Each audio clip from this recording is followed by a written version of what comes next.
I'm going to speak to you about excellence. And 40 years in a sport, trying to figure out what excellence is, in the pursuit of excellence, I have come to the conclusion that excellence is nothing but action, action, action, action, and more action. There is a saying in sport that most sports people, their greatness comes from 99% perspiration and 1% inspiration, and how true that is. So I think action obviously is very, very important, but we need to qualify that action. We need to qualify it with three key ingredients.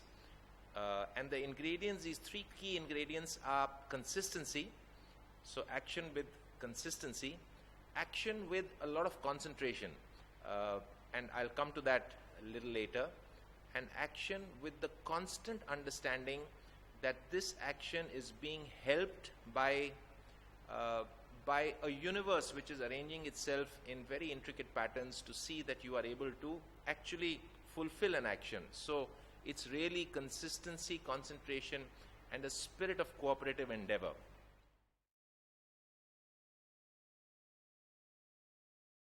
I'll speak about the first quality. So again, excellence is nothing but action. It's nothing but work. It's nothing but constant activity. So the first quality that I'll talk to you about is consistency. And consistency really, basically what it means is hard work. Now, hard work is, we think hard work is an absolute term, but actually hard work is a very, very relative term, at least in the society that we live in. And I'll give you this small story of Prakash Padukone. Prakash Padukone is Deepika Padukone's father, and he was a badminton player. And in the year 1980, he won the All England Championship. So it's like a world championship in badminton that he won. Now, between 76 and 1980, for 4 or 5 years, he was unable to win. He was unable to win a world championship, and he was the best player in India. And he relates this story saying that I was the best player in India. He said, I used to work very, very hard. He said, I thought I worked so hard that there was nobody in the world who was working as hard as me. The gap between him and the best in India was huge. Nobody could touch him. But the minute he went to a world championship, he used to lose in the quarterfinals or the semifinals. And finally he figured out, he said, let me see, am I really working that hard that I think? So he went to Indonesia, where all the world's top players used to train. He went there just to see them train. And he said, when I came back, I realized, or rather when I went there, I realized that I was actually training only 30% of hard work I was doing when compared to the Indonesians. He said, I came back in 1976, I changed my whole routine, and I started working hard. And he said, hard means really hard. Waking up at 4 in the morning, going for a 10-kilometer jog, playing badminton for 4 hours, coming back, sleeping, waking up at 3:30, going to the gym, in the gym for 3 hours, again going and playing badminton till 8 o'clock or 9 o'clock, and then sleeping at 9:30 to wake up at 4 in the morning again. And he said that I did this for 4 years, without a break, without watching a film, without going to a party, without going for people who are dying, relatives dying and relatives being born and, new babies being born. He said, I just completely secluded myself and almost went into a cocoon where the only mantra was hard work. And sure enough, after 4 years of this hard work, he finally won the All England Championship. And this is the story, and this is the message that he gives to everybody. We were speaking to the Indian cricket team in 2005, just before they were supposed to go to Australia for a tour. And he told them only one thing. He said, you guys don't work hard. You just don't know the meaning of hard work. Please, you need to get physically fit, and then you will be winners.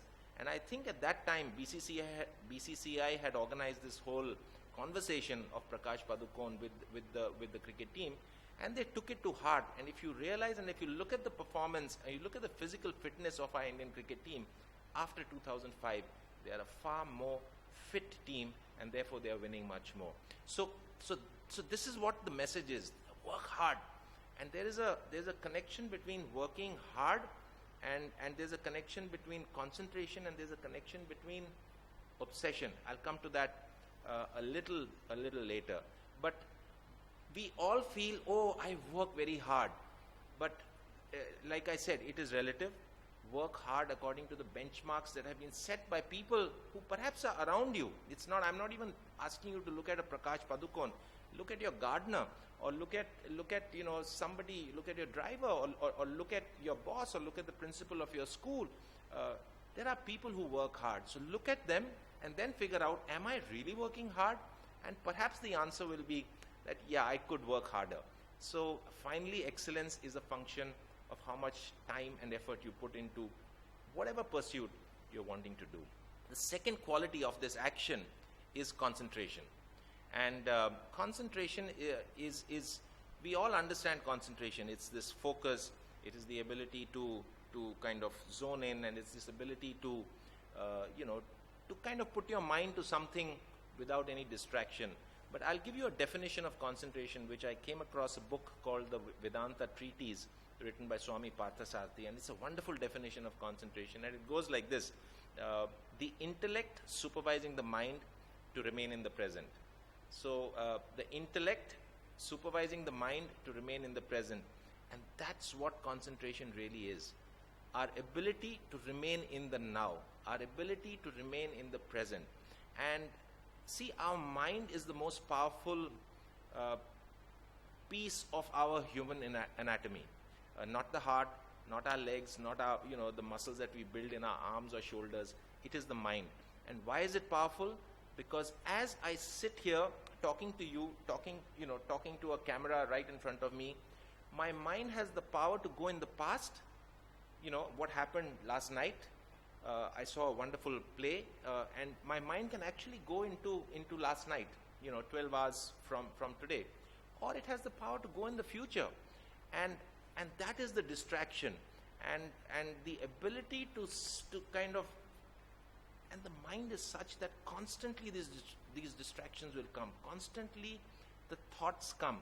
And we have to consistently and constantly keep supervising our mind. And that is concentration, supervision of the mind. And it's amazing that when you need concentration the most, the mind will kind of decide on its own, let me go into the past, or let me go into the future. And the minute that happens and you're unable to supervise, your thought is gone. Your thought is gone, your focus is gone, your concentration is gone, and your action may be damn hard, you may be working very hard, but without deep commitment and deep focus, that action will dilute, and the efficacy of that action will slowly dissipate. So to illustrate this point a little more, I must give you the story of James Watana. It's a long story, but I'll make it short. A 17-year-old kid, superb snooker player, comes from a broken family, mother and father separated. Mother is a manager of a small little snooker club in Bangkok, Thailand. And as an 8-year-old, he goes with his mother, who cleans the table, and he starts playing snooker in a snooker club. He's damn good. He becomes very good, and by the age of 17, he wins the World Amateur Snooker Championship. Because he's won the World Snooker Championship, he goes and gets an opportunity to play in the World Professional Circuit. In England, in Birmingham, at the NEC National Exhibition Centre, he plays his first very big professional snooker tournament at the age of 17. First prize, £200,000. The year is 1991, and I'm there with him. So this is a true story, and which I'm relating out to you. And he's playing brilliant snooker. He's continuing from his victory in the World Amateur Championship. He wins his first round in the World Professional. He wins his second round, third round, reaches the quarterfinals, reaches the semifinals, finally reaches the final. But the one consistent thing is, he's like a zombie. Incredible concentration and fantastic performance. And the entire world press is there. It's a world event. And the entire press and media are there, and they just start talking about this new kid from Thailand who's just brilliant. And they kept talking about the fact that he was just like he looks like a Thai monk. And he was so brilliant, and he was playing so well. And in the final, he's playing a guy called Jimmy White, who was at that time one of the great snooker players of the world. He's leading 7-3 in a best of 15 frame final. He's leading 7-3, requiring one more frame, playing brilliantly. And suddenly something happens. The score becomes 7-4, 7-5, 7-6, 7-all. His game keeps deteriorating, and it's 7-all, and he loses the match 8-7. As soon as the match is over, the press officer takes him, literally holds his hand and takes him to the press room. He sits down in front of the world press, and the press just asks him, Watana, what happened? Because he was playing so well. And this is his answer. The answer of a 17-year-old uneducated kid, the most honest and truthful answer that you will ever get in sport, in world sport. And his answer is this. He said, when I was 7-3 up, my mind, it traveled, he named a street in Bangkok. He said, my mind, it traveled, his English was poor, it traveled to this street in Bangkok, and in the street, my mind, it traveled to a house. Beautiful house. I want to buy that house with the 200,000 pounds, which I thought I will win if I win the title. The first prize was 200,000 pounds. He was actually in the match arena, in the National NEC match arena, cameras all over him. He's playing brilliant snooker, and for one moment his mind goes to a street in Bangkok. That's the power of the mind. 6,000 miles his mind travels. Not only does it travel to a country, it travels into a street and it travels into a house, and the image of the house is imprinted in his mind. So that was his truthful answer, that I just got distracted. Now on the way back, we were staying together in Bradford, and on the way back from Birmingham, in the car, I asked him, I kept quiet. I said, I'll speak to him tomorrow morning. And the next morning I asked him, Watana, you said your mind, it went there to Bangkok. You couldn't get your mind back? Logical question. If your mind has gone off, get it back. He said, I wanted to indulge in that thought only for 1 second. He said, only 1 second. It was such a wonderful thought. There's no chance that my opponent could ever catch up to me, and I was playing so well. He said, I thought I'll indulge for 1 second. He said, but I didn't figure out that I couldn't get my mind back. It was such a beautiful, indulgent thought that try as I might, my mind just got stuck into that house. And he's saying, that's when I figured out that my mind, it has a mind of its own. What a wonderful statement. My mind, it has a mind of its own. So our minds need supervision, constant supervision. And this link between supervising the mind and the link between hard work and the link between cocooning yourself so that you just work and work and work and don't allow your mind, of course allow your mind to go. Have a party, but then enjoy the party, then don't think about the work. That's the meaning of concentration, that when you are doing something, do it with full intent, do it with full commitment. And the link between concentration and hard work is a very strong link. So get yourself into this snowball effect of hard work, where you will increase your concentration level, and because you work hard and with increased focus, you will gain expertise in the field that you are in. And as the expertise increases, as your knowledge increases, you will find that your interest will increase. And as that interest increases, it will further feed into your concentration and the ability to work harder. And I call this the snowball effect. So you have to get into this snowball effect. You will need to stop going for parties, or you will need to stop going for films, perhaps. And that is at that level of intensity that you reach, where you're reaching really ultimate levels of hard work and knowledge and expertise. But you have to try to get into that. I'm not suggesting that from tomorrow stop being a social animal. We all are social human beings. But give yourself the chance to get into that mode, and you will find that there is a sweet taste to being in that mode, because you are constantly improving and you're constantly gaining expertise in whichever field you are in. Education is a wonderful, wonderful field, and you will find that you will soon start realizing, if you really become good as an educator, if you really gain knowledge, and if you really gain the expertise to deliver that knowledge to students, and when you see the spark in a student's eyes, you will find that it's a very, very fulfilling emotion, and it's a very fulfilling feeling. So get into that snowball effect of hard work and concentration.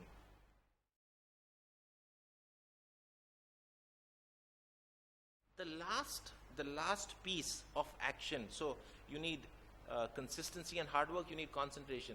But along with this, you need the sense of understanding that I am because, not only because of me, myself, but I am because of a whole support system out there. It starts with your family, it starts with your children, your husband, your mother, your father, but then it keeps, that whole universe keeps expanding, and finally it's the entire universe which exists, and it's in intricate patterns, and because of that whole universe you are simply, your ability to talk to somebody is there because there is a wonderful pattern which exists in the universe which is allowing you to function. So it's just that recognition. You don't think about it all day long, but once in a year, I think we need to just put our minds to this understanding that there is more to me than just me. There is more to my expertise than just my hard work and just the concentration. We need to be grateful for fantastic patterns being formed for us to be able to fulfill the talents that we have.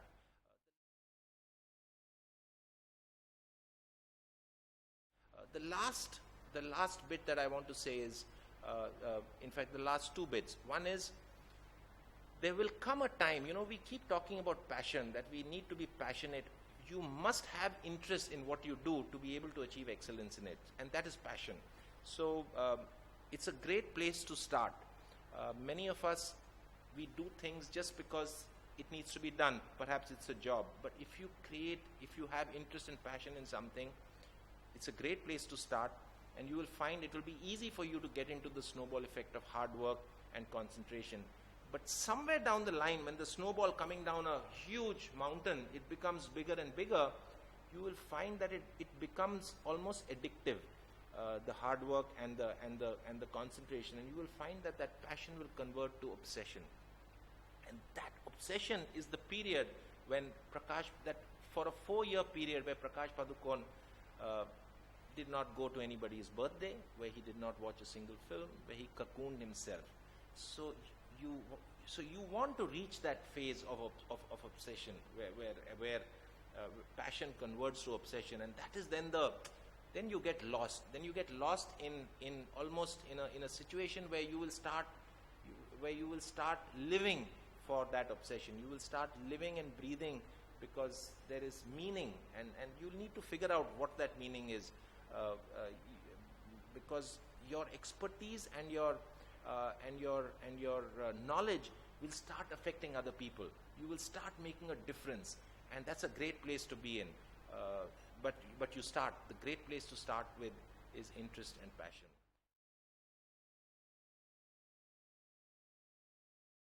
Lastly, I just want to say I have spent 40 years in trying to understand behavior of 3 balls on a billiard table, and I have pursued excellence in sport.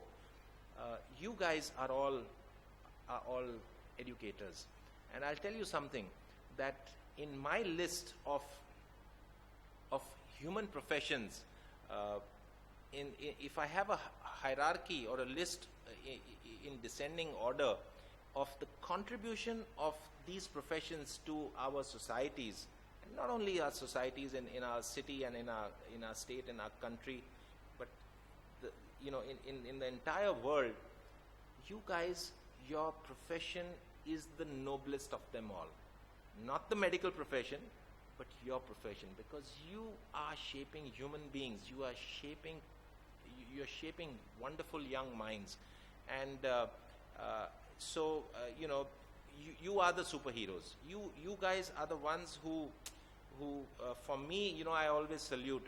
I think sport is way below. I know we watch cricket and we watch football and we get enamored, but as a profession, it's got no meaning. It's got no meaning when it's compared to a profession like yours, of educating children, changing their future, changing their minds, uplifting their minds, and making them great human beings, so that their city can become great, and their state can become great, and therefore their country can become great, and finally this whole world can become great. So hats off to you, and all the very best.